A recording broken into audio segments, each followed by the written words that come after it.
we are going to see Cyril Abidi and Francois Botha and his K1 debut.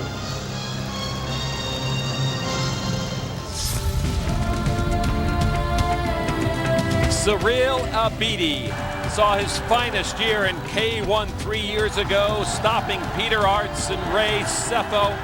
He has been one of the wild cards, sometimes up, sometimes down. What will he bring to the ring tonight? Talk about wild cards, that is exactly how Francois Botha got here as a choice of the promoters in his first K1 fight. A successful boxing career now transforms into K1. Yeah, 27 years old for Abidi, the third youngest fighter here, 35 for Botha. They're both at 6'3". Weights, big advantage for Botha. And in knockouts, Botha, of course, with his boxing record, very extensive, 44, 4-2, 29 knockouts. He's got the knockout advantage over Cyril Abidi.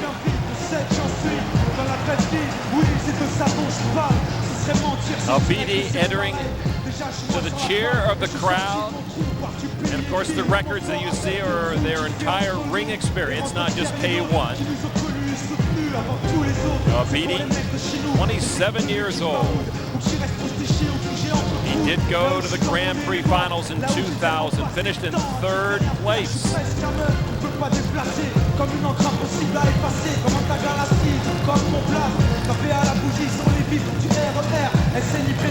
Abidi's opponent tonight was to be Jerome Labanere, who rebroke his arm in training, that same arm that we saw him break at the Tokyo World Grand Prix last December due to the roundhouse kick of Ernesto Hoost. So he then was matched against this man coming up.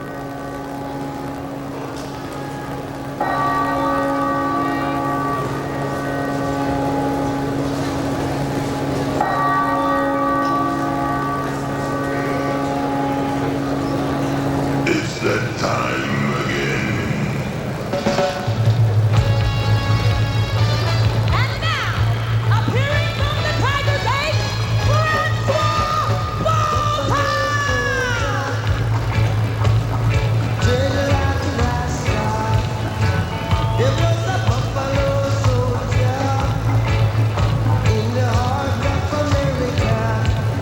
He's fought Mike Tyson, Michael Moore, Clifford Etienne, but now he's in a new ball game, and they call it K1.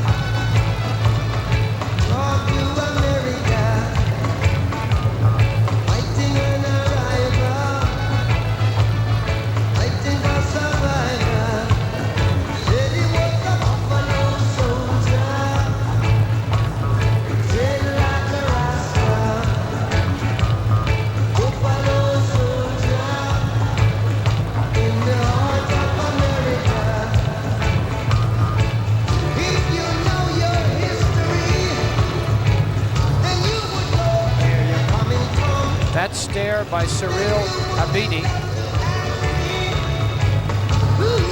Big weight advantage for both. 22 pounds.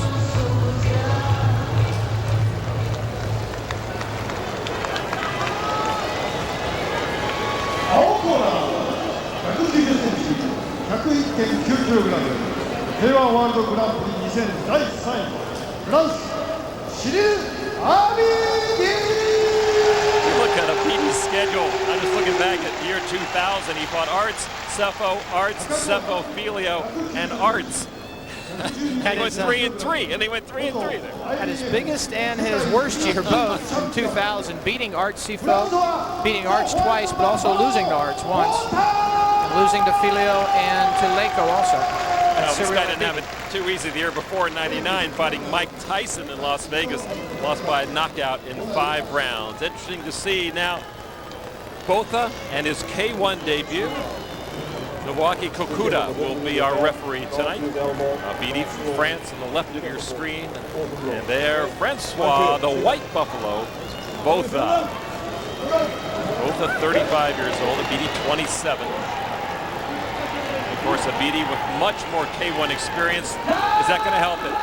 It is. The big question here is how does Botha handle the kicks? And oh, this is an immediate slugfest by both fighters. Looks like they're not going to start slow by any means. Botha runs right at Abidi. Just trying to smother Botha. And oh, you cannot do that in K1. Abidi down on the canvas, and Francois Botha threw a hard right underhand punch to the head. Hit Abidi as Abidi was on the canvas. Hit him with a big right hand. And Abidi didn't even have time to try to get up. And here you see both fighters down, and then just a devastating punch from Botha. Botha had to actually bend down to hit him. He knew he was on the canvas. No explanation other than just simply the heat of the moment, the passion of the fight. Just didn't stop himself. I'm sure he didn't plan to hit him on the canvas, but he did, and he's going to have to suffer the consequences, whatever that might be. Well, he certainly knows the fight game, whether it's K1 or boxing. You do not hit anybody who is down in this position. Botha clearly has to plead temporary insanity. That's the only way. There's no way to explain that. And certainly against a respected fighter like Cyril Abidi. One thing about K1 fighting is martial arts discipline is expected, and the consequences of your actions have to be accepted. We don't know what they're going to do yet. They could do anything from a major foul to a disqualification. A lot of it depends on Abidi's condition. The doctor determines that he cannot continue, then it will certainly be a disqualification. Well, it certainly woke up the 40,000 here at the Osaka Dome. And Abidi trying to tell somebody exactly what happened, but there's not much to tell. He went down, he got illegally hit by the White Buffalo. And as sheepish as he can look, Francois Botha stands in the neutral corner. The doctor will make the decision whether he can continue. The fighter doesn't get to pick. But that was a hard shot. Abidi may not even remember the punch. And it looks like Milwaukee Kokuda is calling for a referee and judges. Oh no, he wants the microphone.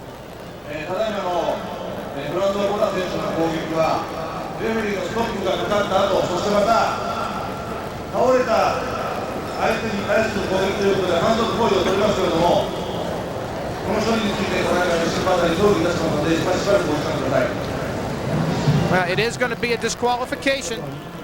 It was too blatant not to be. Abidi cannot continue. It's an illegal strike.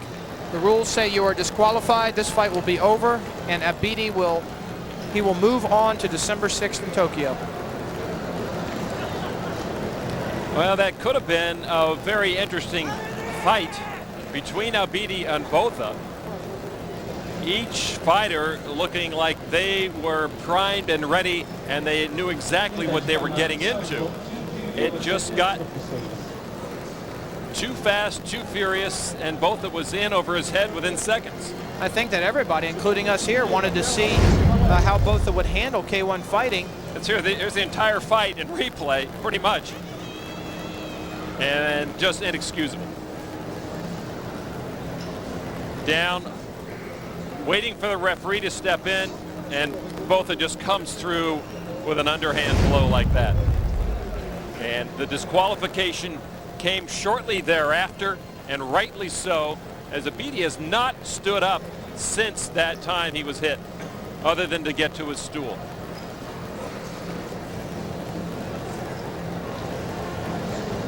And I can imagine some blurred vision,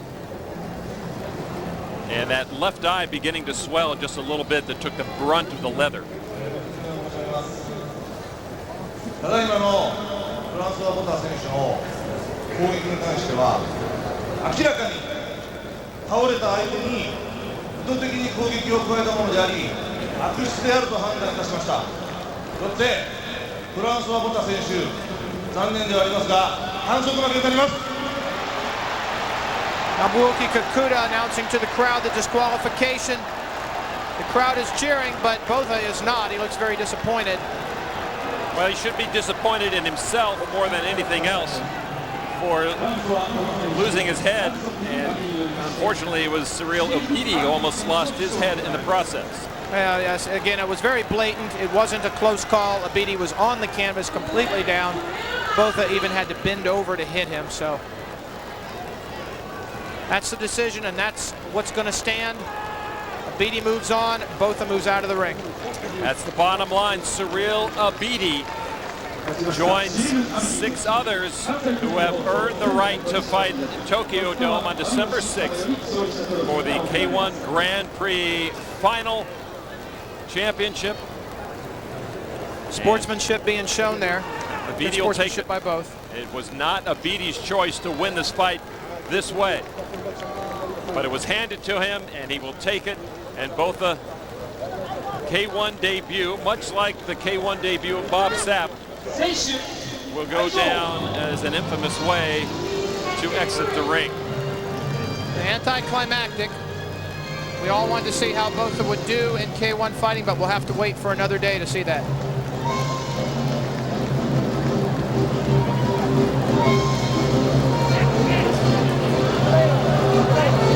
Abidi's still feeling that punch. And it was over so quickly. Neither fighter hardly a chance to get warmed up. The bottom line, as we said, Cyril Abidi on his way to Tokyo. One more fight to come.